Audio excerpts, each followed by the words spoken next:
കേരളത്തിലെ മുസ്ലിം സ്ത്രീകൾക്ക് പള്ളിയിൽ പ്രവേശനം മറ്റു മതക്കാരെ അതിനൊക്കെ അപ്പുറത്ത് സാധിക്കേണ്ടത് 1400 വർഷമായിട്ട് സ്ത്രീകൾ പോകുന്നു.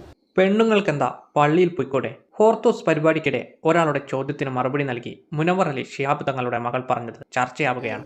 ചില ആൾക്കാർ ഉണ്ടാക്കിയെടുത്ത കാര്യങ്ങളാണ് അവിടെ എൻട്രൻസ് ഇല്ല, അവിടെ വുമൺ എൻ്റർ ചെയ്യാൻ പാടില്ല എന്നുള്ളത്. മുസ്ലിം സ്ത്രീകൾ പള്ളിയിൽ പ്രവേശിക്കാൻ പാടില്ലെന്ന ചട്ടം മാറണമെന്ന മകളുടെ അഭിപ്രായം തിരുത്തി പാണക്കാട് മുനവർ അലി തങ്ങൾ. അങ്ങനത്തെ ഒരു പ്രസ്താവന അതൊന്നും അംഗീകരിക്കാൻ സാധിക്കാത്ത ഒന്നാണ്. അത് ആക്ച്വലി ഇറ്റ്സ് കൾച്ചറലായിട്ട് ഉണ്ടാക്കിയെടുത്തൊരു കാര്യം. Never said that woman can't enter masjid. ഇത് മുനവർ അലി ശിഹാബ് തങ്ങളുടെ മകൾ ഫാത്തിമ നർഗീസ്. ഹോർത്തോസ് പരിപാടിയിൽ വീഡിയോ സോഷ്യൽ മീഡിയയിൽ വൈറലാവുകയാണ്.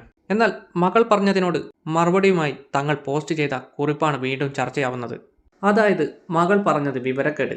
മതപരമായ വിഷയങ്ങൾ പെട്ടെന്നുണ്ടായ ചോദ്യത്തിന് 16-കാരിയായ എൻ്റെ മകൾ അറിയാതെ പറഞ്ഞു പോയതാണ്. അതുകൊണ്ട് തന്നെ മുസ്ലിം വിശ്വാസരീതികളുമായോ പണ്ഡിത സമൂഹത്തിൻ്റെ തീർപ്പുകളുമായോ യോജിക്കുന്നതല്ല എന്നാണ് തങ്ങൾ പറഞ്ഞത്. സത്യത്തിൽ ആരാണ് സ്ത്രീകളെ പള്ളിയിൽ വിലക്കിയത്? മതം അങ്ങനെ പഠിപ്പിച്ചിട്ടില്ല. കേരളത്തിലെ സ്ത്രീകൾ പള്ളിയിൽ പോകാറുണ്ട്. പിന്നെ ഇവർക്ക് മാത്രം എന്താണ് പ്രശ്നം? അതാണ് ആ പെൺകുട്ടിയും പറഞ്ഞത്. ഇപ്പോഴത്തെ കുട്ടികളൊക്കെ ചിന്തിക്കുന്നവരാണ് തങ്ങളെ.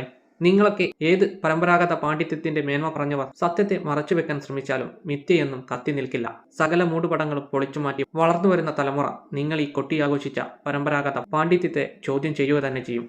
ഈ കാര്യത്തിൽ തങ്ങൾ പറഞ്ഞതാണോ മകൾ പറഞ്ഞതാണോ ശരി? നിങ്ങളുടെ അഭിപ്രായങ്ങൾ കമന്റുകളായി രേഖപ്പെടുത്തുക.